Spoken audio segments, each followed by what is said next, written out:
Hello નમસ્કાર વિદ્યાર્થી મિત્રો, નમસ્કાર. હું ઓઝા ફાલ્ગુન તમારું ઓઝા ક્લાસીસ ચેનલમાં સ્વાગત કરું છું.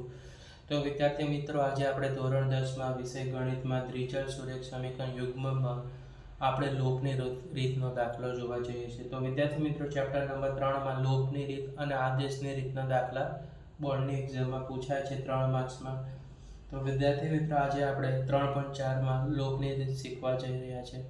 તો વિદ્યાર્થી મિત્રો, x + y = 5 સમીકરણ 1 છે અને બીજું છે 2x - 3y = 4. આ સમીકરણ નંબર 2 છે.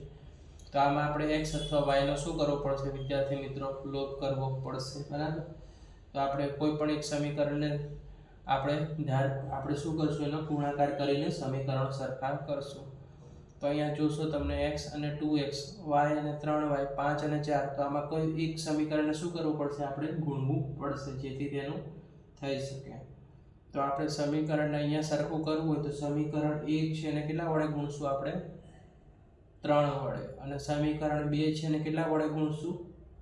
1 વડે. તો બરાબર, ઓકે, ખબર પડી ગઈ? તો આપણે લખવાનું કે સમીકરણ, એટલે ટૂંકમાં લખું છું, સમીકરણ 1 ને 3 વડે, બરાબર, અને સમીકરણ 2 ને 4 વડે કેટલા વડે ગુણ્યું? આપણે સમીકરણ 2 ને 1 વડે, સોરી, સમીકરણ 1 છે ને 3 વડે, સમીકરણ 2 ને આપણે કેટલા વડે ગુણ્યું? 1 વડે ગુણતા, રાઈટ. હવે આપણું સમીકરણ બની ગયું. હવે આપણે 3 હારે ગુણીએ તો 3 ને x હારે ગુણીએ તો કેટલા થઈ જશે? અહીંયા 3x બની ગયો, ઓકે, 3x. 3 ને સમીકરણને y હારે ગુણીએ તો કેટલા બની ગયા? 3y. અને 3 ને 5 હારે ગુણાકાર કરો તો 3 પંચા કેટલા થઈ જશે? 15 થઈ ગયા વિદ્યાર્થી મિત્રો, બરાબર, ઓકે. એટલે આખા સમીકરણને 3 હારે ગુણવાનું. 3 નો x હારે 3x, 3 નો y હારે ગુણાકાર 3y, 3 ને 5 હારે ગુણાકાર કર્યો 3 પંચા 15. હવે આનો તો આપણે કેટલા હારે ગુણવાનું છે? 1 હારે જ ગુણવાનું છે, બરાબર. આ જે છે આપણે એનો ગુણાકાર કરીશું. તો આ તો સેમ જ પદ આવશે. તો લખી નાખવાનું 2x - 3y બરાબર કેટલા થઈ જશે? 4 થઈ ગયા. તો આ આપણું થઈ ગયું સમીકરણ નંબર 3 અને આ થઈ ગયું સમીકરણ નંબર 4. કે વિદ્યાર્થી મિત્રો, હવે તમારે એક વસ્તુ યાદ રાખવાના, વત્તા વત્તા છે તો અહીંયા શું આવશે? ઓછા આવશે.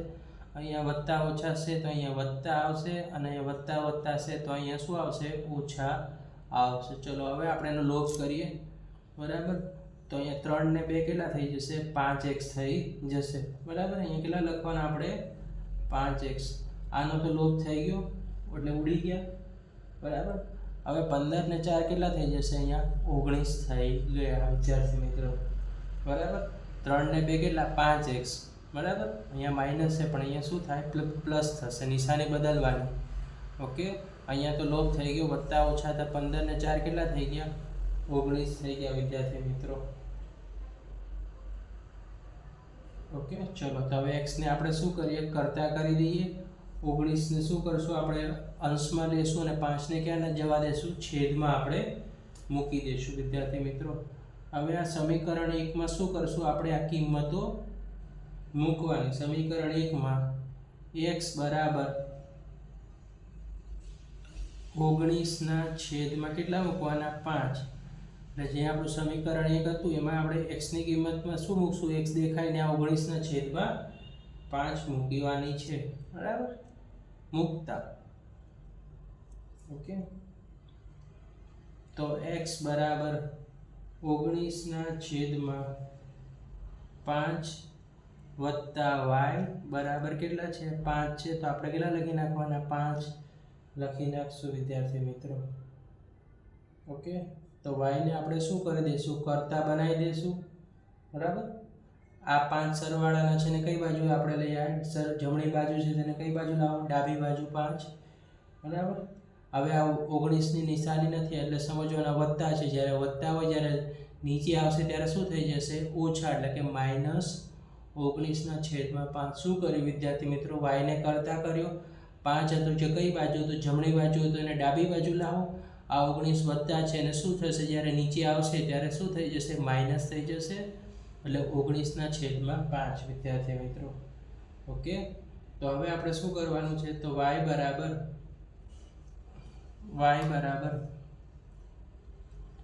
આનો નાનો ગુણાકાર, તો 5 × 5 કેટલા થઈ જશે 25.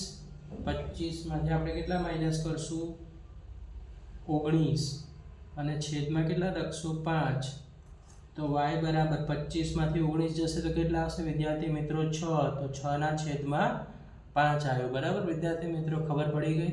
શું કરે ચોકડી ગુણાકાર, 5 × 5 એટલે 25 અને -19. તો 25 માંથી 19 જાય તો કેટલા વધે 6/5. તો આપણે y ની કિંમત મળી ગઈ 6/5. બરાબર, આ હતી લોપની રીત. બરાબર, 3 માર્ક્સમાં પૂછાશે વિદ્યાર્થી મિત્રો. ઓકે, તો વિડીયો પસંદ આવે તો વિડીયોને લાઈક કરજો, ચેનલને સબસ્ક્રાઇબ કરી દેજો અને આ વિડીયો તમારા મિત્રો સાથે શેર કરજો. Thanks for watching. આવા જ યુઝફુલ વિડીયો જોવા માટે અમારી ચેનલને સબસ્ક્રાઇબ કરી દેજો અને બેલ નોટિફિકેશન દબાવવાનું ભૂલતા નહીં.